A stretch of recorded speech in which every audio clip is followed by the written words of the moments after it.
voir, je crois qu'il y a une ou deux personnes. Il y a quelqu'un ici pour la première fois aujourd'hui ou... Je demande, non? Peut-être dans la salle annexe. Désolé qu'il n'y a pas d'image aujourd'hui, mais il y a le son. Voilà, donc il y a encore 2-3 places, même plus dans la salle principale. Donc, si vous êtes à côté, c'est le bon moment de venir maintenant. Donc, merci à Étienne pour la présidence et je vous invite à prendre vos Bibles maintenant. Et nous allons prendre d'abord dans un prophète moins connu, c'est le premier des petits prophètes. Et il s'appelle Osée.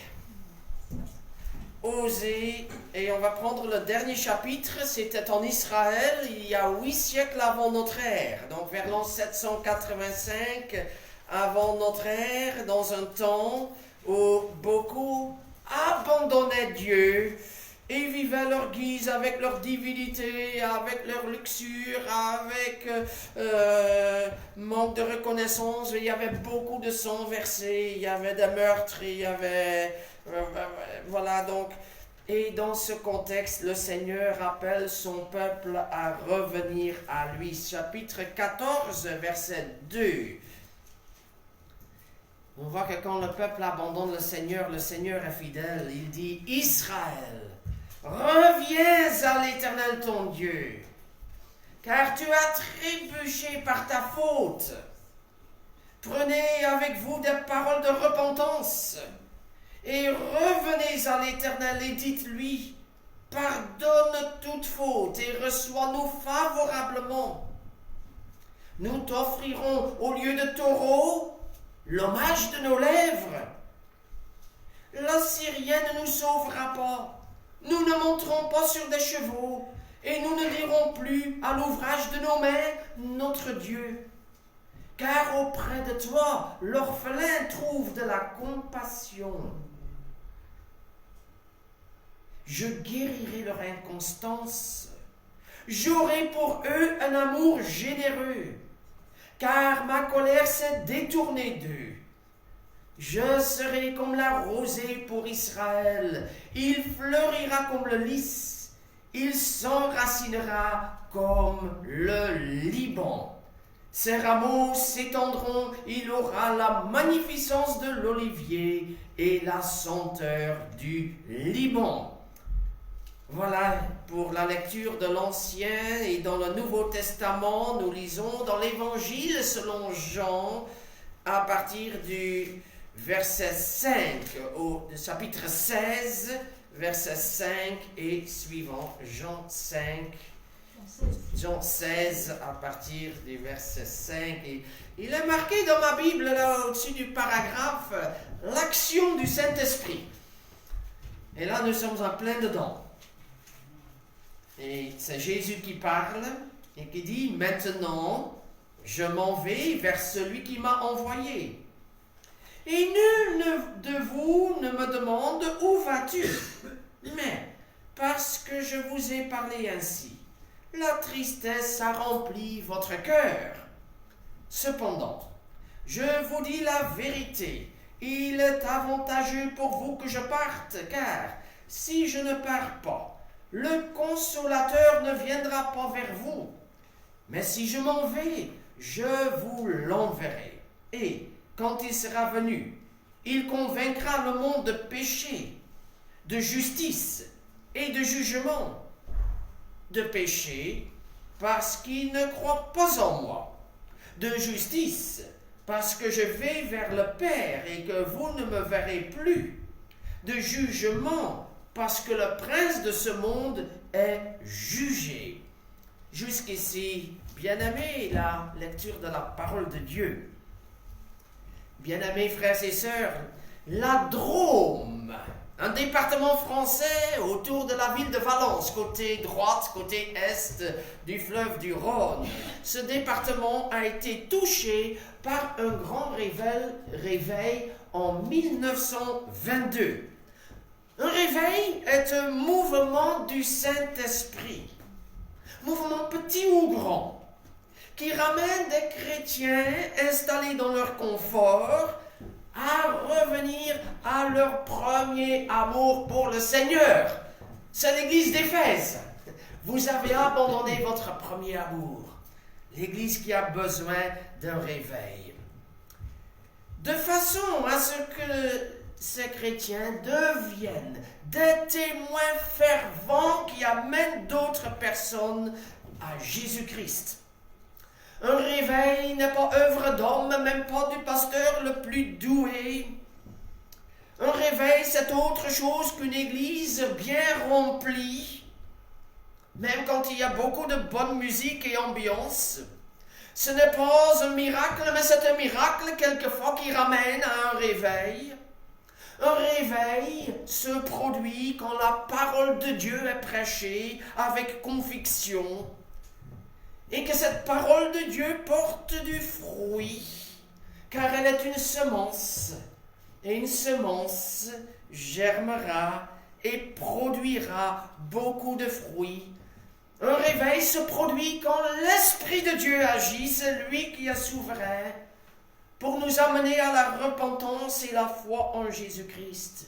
Un réveil se produit quand l'évangile de Jésus-Christ est annoncé, car l'évangile est puissance de salut pour quiconque croit. Il y a 100 ans donc dans la Drôme française, dans un tout petit village de même pas 80 habitants, lors du culte, une femme du nom d'Alice Establet s'est levée, a coupé la parole au pasteur et s'est repentie en larmes devant tout le monde, disant « Ô Dieu, je ne m'occupe que de mes chèvres et de mon picodon. » C'est le nom du fromage local. « Je veux m'occuper de toi. » Je voudrais bien que quelqu'un vienne m'interrompre le message dans des circonstances similaires. Voilà. Une grâce de Dieu, un désordre qui est à l'œuvre de Dieu, une femme qui s'est repentie, qui a pleuré sur son état. Et ce pasteur chargé, eh bien, il va encore prêcher l'après-midi dans un autre village et dans l'autre église. Il raconte ce qui s'est passé le matin.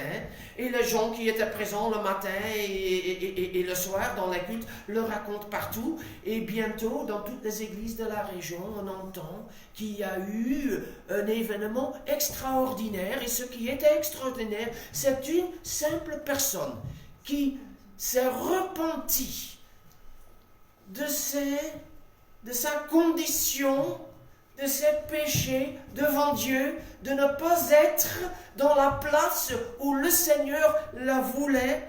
Et à partir de ce seul témoignage d'une simple petite personne qui s'occupait de ses chèvres et de son fromage, un grand réveil a été déclenché qui a touché tout un département. Les pasteurs, les chrétiens ont formé des brigades, c'était des équipes qui allaient visiter des églises, qui prêchaient l'évangile, qui prêchaient la repentance. Partout, les gens venaient, pas seulement dans les églises qui se remplissaient, mais dans les maisons, dans les granges, partout où il y avait peu de monde, soudainement, les gens qui venaient, car la parole de vie et l'évangile étaient apportés. Et cet évangile venait avec grâce et onction du Saint-Esprit. Ces équipes ont voyagé en Suisse, en Belgique, en Algérie et dans d'autres départements français. C'était le réveil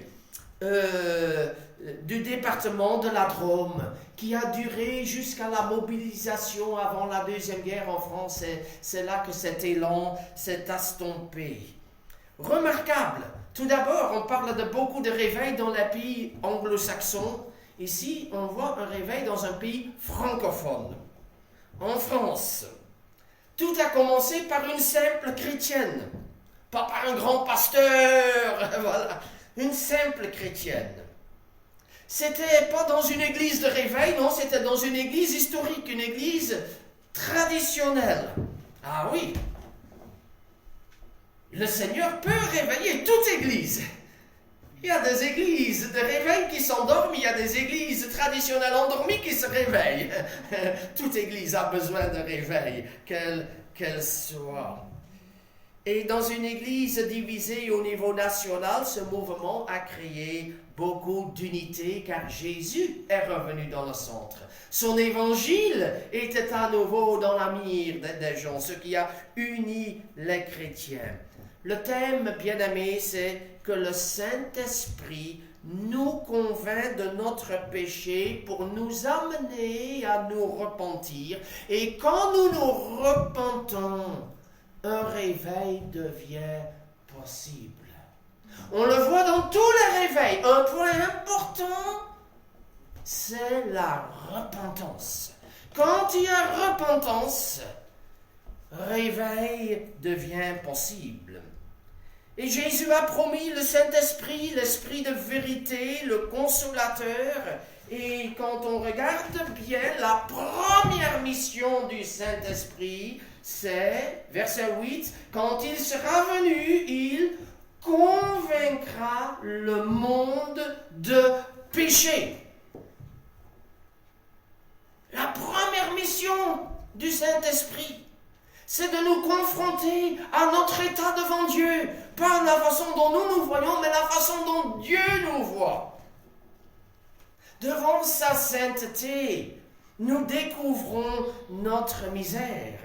Et il est venu il convaincra le monde. Ah, si souvent nous disons c'est pour les non-chrétiens. Oui, Jésus est entré dans le monde, c'est pour tous. Mais il convaincra le monde. Les chrétiens font partie du monde. Il continue à nous convaincre de notre péché. Et on le voit dans l'histoire d'Osée très clairement que quand le peuple de Dieu, Israël, a abandonné Yahweh Dieu pour se tourner vers différentes idoles, différents Baals. Et au niveau éthique, vraiment, on voit que c'est l'adultère, la prostitution. Il y a des meurtres, le sang coule, l'orgueil est là, il n'y a plus de reconnaissance. On voit que la transformation de la parole de Dieu, la transformation de vie n'est plus là, le désordre règne. Et quand le peuple a abandonné Dieu, on voit que Dieu n'a pas abandonné son peuple. Et continue à s'adresser à son peuple. Et envoie son prophète avec un message de reviens à l'Éternel. Reviens et repens-toi. Il dit déjà dans le 2e chapitre, je parlerai à ton cœur. Même quand il y a déportation, même quand vous serez dans le désert, je parlerai à votre cœur. Tout n'est pas perdu. Et Osée est envoyé pour appeler le peuple au retour vers le Seigneur. Même quand il le confronte directement, reviens car tu as trébuché par ta faute. Il met le doigt sur la plaie où c'est mal, par ta faute. Et ça, c'est l'œuvre du Saint-Esprit. Le Saint-Esprit, il met son doigt là où tu as offensé Dieu, là où tu as blessé ton prochain, là où tu as fauté, là où tu as pas répondu à l'appel de Dieu. Le tu vise le peuple de Dieu. Et Jean-Baptiste aussi, quelques siècles plus tard, il dit, repentez-vous. Il le dit au peuple de Dieu, à ceux qui vont au temple, à ceux qui rapportent des sacrifices, à ceux qui ont la foi, repentez-vous, car le royaume des cieux est proche. Et il appelle les gens à confesser leurs péchés, à les abandonner et à entrer dans cette vie nouvelle, en partageant le bien, en faisant miséricorde. Nous sommes concernés aussi. Et nos idoles d'aujourd'hui, ce ne sont pas des statues d'autres divinités, mais c'est notre moi qui se place au centre de tout. C'est mon moi qui doit être brisé. Brise-moi. Amen. Mais le brise-moi aussi qui suis dans ce champ et façonne-moi. Le Seigneur veut briser le péché, son pouvoir dans ma vie, ma grandeur, mon ego, mon moi, pour que ça soit le Seigneur qui règne en moi. Aujourd'hui, dans le calendrier liturgique, c'est le calendrier de Christ roi. Si Christ est roi, il faut qu'il règne en moi. Et il le fait par son esprit. Et par son esprit, il m'amène à reconnaître mon péché pour que je l'abandonne, pour que je sois pardonné, purifié, et qu'il me sanctifie. Ça, c'est l'œuvre du Saint-Esprit. C'est lui, l'Esprit Saint. Il me sanctifie, parce qu'il verse en moi la pureté du cœur de Dieu. Oh, que son œuvre est glorieuse. Oh, nous avons tous péché. Le texte de la Bible nous dit clairement, car tous ont péché et sont séparés de la gloire de Dieu. Et on a toujours distingué entre péché par omission et péché par commission. Donc, le péché par omission, c'est le bien que nous n'avons pas fait.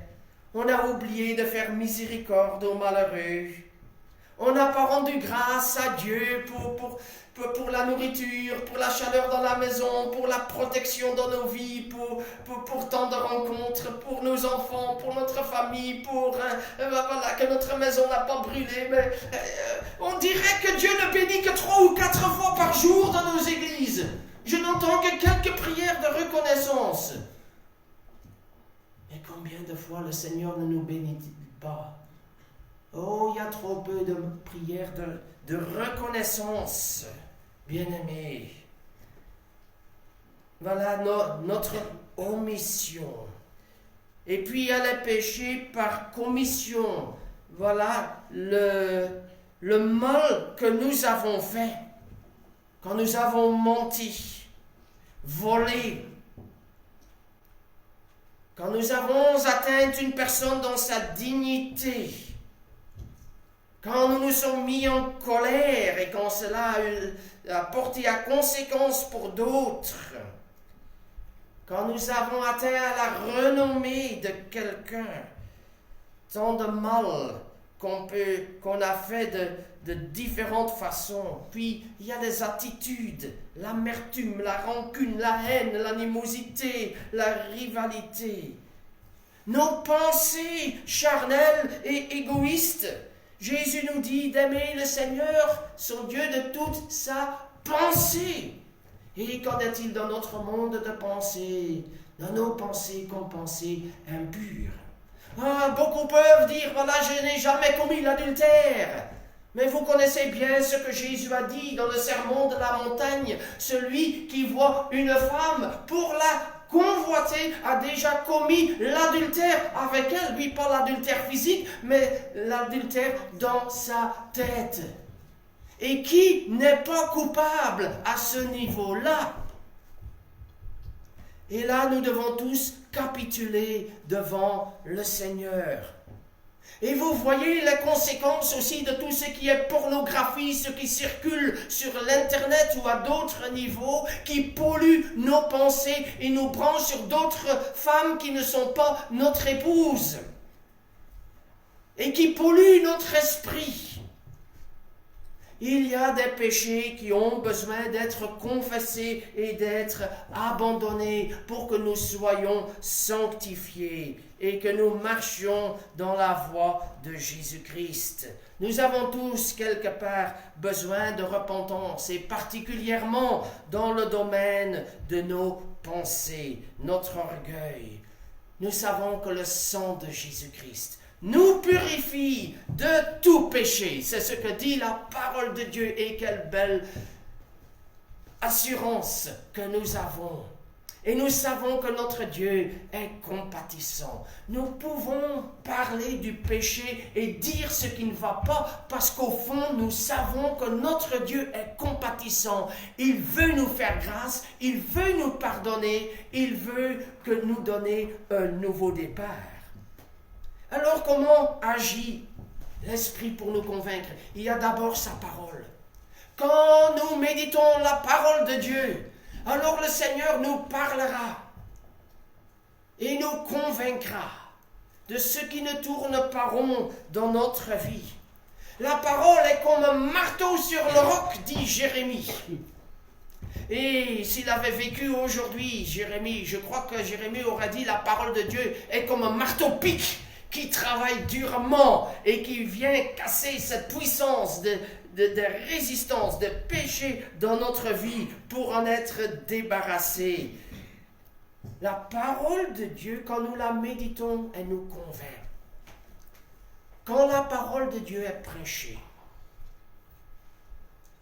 quand sa parole est semée, quand nous allons nous mettre en route cette semaine, l'Esprit nous parlera encore. Et en la méditant ou en méditant la parole ou en méditant le message, l'Esprit de Dieu va nous travailler. L'Esprit parle quelquefois par des paroles de révélation. Il y a des années, quand j'étais encore pasteur à Jean-Blou, je me rappelle d'une réunion auprès d'un couple âgé dans l'église. Leur petit-fils était là aussi. Il s'appelait Michel. Et lors de la réunion, un ancien prend la parole et dit « Jeune homme, il y a un problème dans ta vie, là où tu vas maintenant, c'est pas bon, abandonne. Le Seigneur t'appelle à revenir à sa voie et vraiment abandonne. » Et nous ne comprenions pas. Mais malheureusement, 2 ans plus tard, son nom est devenu trop connu en Belgique dans le cadre de l'affaire de Dutroux. Michel Lelièvre. Le Seigneur l'a appelé avant à abandonner. Il n'a pas entendu l'appel de l'Esprit. Et malheureusement, nous en connaissons les conséquences. Quand nous étions là, nous ne comprenions pas pourquoi notre ancien parle-t-il ainsi. Nous ne comprenions pas. Ce n'est qu'après coup, quand l'affaire s'est produite, que nous nous sommes rappelés de ce qui s'est passé. Le Seigneur nous parle. Et nous avons la grâce de pouvoir nous repentir et d'éviter pire. L'Esprit révèle la majesté de Dieu. C'est ce qu'il fait devant Ésaïe, qui dit « Saint, Saint, Saint est le Seigneur, la terre est remplie de sa gloire. » Alors la conséquence est quand Ésaïe voit la gloire de Dieu, il se découvre lui-même tel qu'il est. « Malheur à moi, je suis perdu, car je suis un homme dont les lèvres sont impures. J'habite au milieu d'un peuple dont les lèvres sont impures, et mes yeux ont vu le roi, l'Éternel des armées. » Ô bien-aimé, le Saint-Esprit glorifie le Père et le Fils, met leur gloire en évidence. Et quand la lumière du Seigneur brille dans nos vies, nous nous découvrons tels que nous sommes. Et nous voyons ce Dieu glorieux, et nous voyons notre misère. Et le Saint-Esprit nous travaille pour nous amener à confesser nos péchés. Et quand une personne se confesse, généralement c'est en privé que nous nous confessons. Mais quand cela arrive, que quelqu'un se met à confesser ses péchés de façon publique, que beaucoup sont saisis et qu'il y a un mouvement de repentance et de réveil qui en sortent. Oh, je demande vraiment que le Saint-Esprit vienne nous visiter chacun, vienne mettre son doigt sur ce qui ne va pas dans nos vies. Il y a des choses cachées que tu connais, que personne ne voit, mais tu peux bien te cacher des kilomètres en dessous de la terre.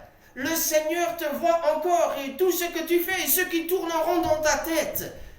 Tu ne peux fuir le Seigneur, il te connaît. Mon frère, abandonne ce qui n'honore pas le Seigneur. Ma sœur, toi aussi, abandonne ce qui fait obstacle au Seigneur de manifester sa puissance dans ta vie. Oh, je ne demande pas à chacun de venir devant, confesser devant tout le monde.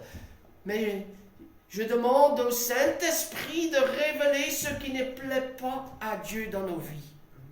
Nous pouvons faire des actes, nous pouvons essayer de nous sonder nous-mêmes et nous ne voyons pas un dixième de nos problèmes nous-mêmes. Nous avons besoin du Saint-Esprit pour qu'il nous éclaire de tout ce qui ne va pas. Nous avons tendance de nous justifier, de dire que nous sommes de bons chrétiens, que le Saint-Esprit tombe sur nous, que le Saint-Esprit nous visite, que le Saint-Esprit nous rende conscients de ce que Dieu veut transformer dans notre vie. Sa première œuvre est conviction de péché. Et ça, on l'oublie beaucoup aujourd'hui. Sa première œuvre, c'est la conviction de péché. Et aussi de justice, que Dieu est juste. Et qu'il y aura un dernier jugement. Et qu'un jour nous nous trouverons devant son trône. Et qu'il a donné à Jésus de juger en ce grand jour redoutable. D'autant plus que nous avons besoin de nous repentir pour qu'en ce jour, nous trouvions en Jésus-Christ notre défenseur, qui nous dit tout est accompli, qui dit entre dans la joie de ton maître. Mais nous devons savoir qu'il y a un dernier jour, que Dieu est juste, qu'il y aura un jugement et que tous sont injustes de nature. Si ce n'est que Jésus qui nous a couverts de sa justice, bien-aimés, ça c'est l'Évangile. Jésus nous donne sa justice, nous couvre de son vêtement blanc, nous couvre de son sang et nous dit que nous sommes à lui, malgré tout ce que nous avons pu commettre d'horrible ou de peu louable dans notre vie. Bien-aimés, nous sommes tous pécheurs devant Dieu. Nous sommes concernés quand nous sommes chrétiens depuis longtemps et le Seigneur nous appelle à une nouvelle repentance. Aujourd'hui, et je pense que c'est un appel de chaque jour dans notre vie, une nouvelle repentance pour que nous soyons encore renouvelés et que nous marchions encore dans son chemin. Quand l'Esprit te convainc de tes péchés, tu ne seras plus le même. Là, le sang de Jésus-Christ agit, son sacrifice accomplit tout et te transforme en nouveauté de vie. Ce péché, eh bien, c'est un abcès qui sera percé quand l'Esprit pousse dessus. Oui, ça fait mal, mais il perce et l'abcès éclate et sort. Et alors, ta vie est transformée. Ce qui fait mal, eh bien, la cause n'est plus là. Et il te guérit et il te restaure. Son œuvre n'est pas facile, mais il faut passer par cette courte étape qui nous interpelle, qui nous amène à lui, qui amène guérison, restauration, pardon et vie nouvelle. Bien-aimés, Dieu veut le réveil. Le réveil passe par la repentance. Est-ce que je serai un chrétien réveillé? Je parle juste pour moi-même et que chacun parle pour lui-même. Est-ce que je serai un chrétien réveillé? Et là, je dis, Seigneur, je ne veux pas regarder mes frères et sœurs juste devant toi, Seigneur. Je veux t'abandonner tout ce que tu appelles péché, tout ce qui relève de mon moi. Seigneur, je capitule devant toi. Révèle-moi encore ce que je n'ai pas vu. Viens me purifier et me restaurer. Je veux être un chrétien réveillé aujourd'hui et demain encore.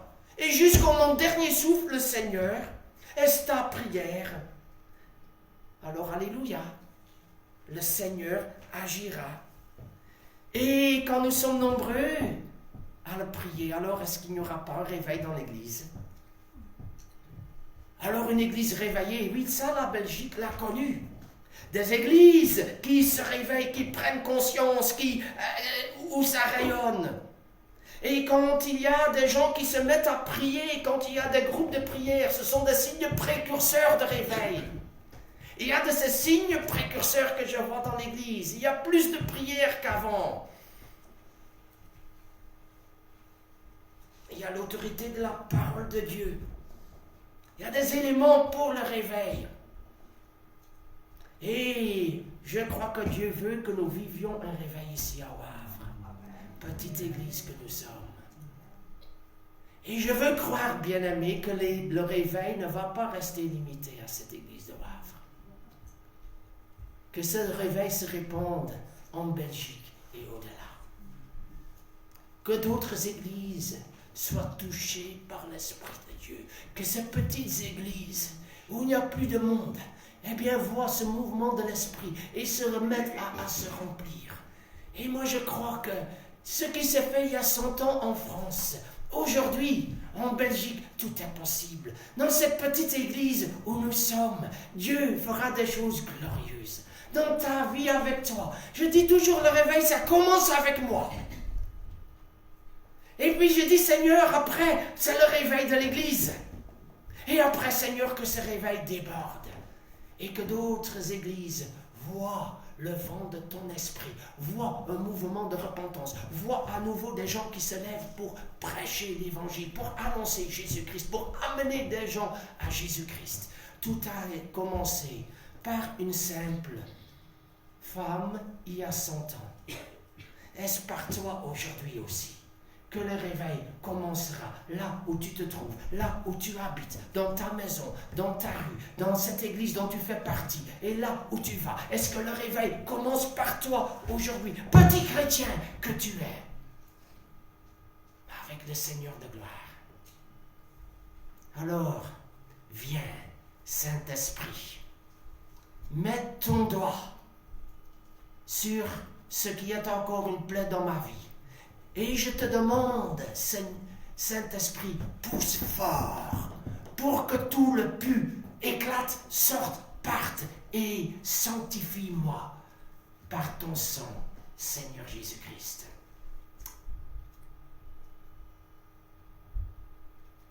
Seigneur, c'est toi qui convaincs. Saint-Esprit, nous avons parlé. Maintenant, toi, prends le relais. Ici et chez nous, rappelle-nous ce que tu veux nous dire ce matin. Amène-nous à nous voir tel que tu nous vois. Amène-nous à nous rendre compte de ce qui nous empêche à aller plus loin dans notre marche avec toi. Amène-nous à revoir Jésus-Christ comme le roi des rois et le Seigneur des seigneurs devant qui tout doit capituler. Nous proclamons, Seigneur Jésus-Christ, que tu es le roi de gloire qui entre dans ton Église et que maintenant nos cœurs se lèvent pour toi, nos cœurs s'ouvrent pour toi et nous disons, Jésus, toi le roi de gloire, entre et accomplis ton œuvre dans le cœur de chacun de nous tous. Que ton nom soit élevé maintenant, dans les jours, dans les temps qui viennent, et rends ton Église en bénédiction, qu'il y ait un réveil qu'on n'a jamais connu de façon plus grande ici en Belgique, qu'il y ait un réveil de repentance, et où le nom de Jésus-Christ sera à nouveau proclamé dans toutes les églises. Nous t'en prions au nom de Jésus-Christ.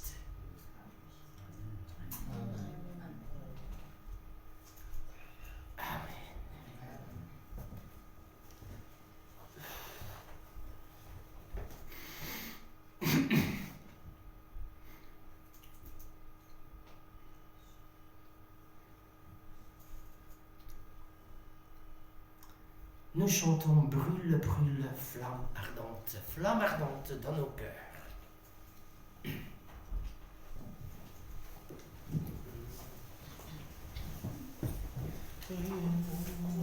Brûle, brûle, flamme ardente dans mon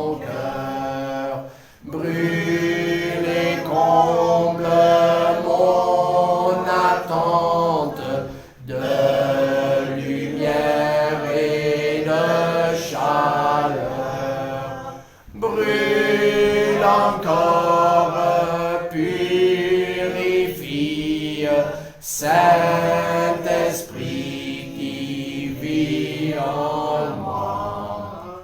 Vois ma volonté se plie à la tienne par la foi.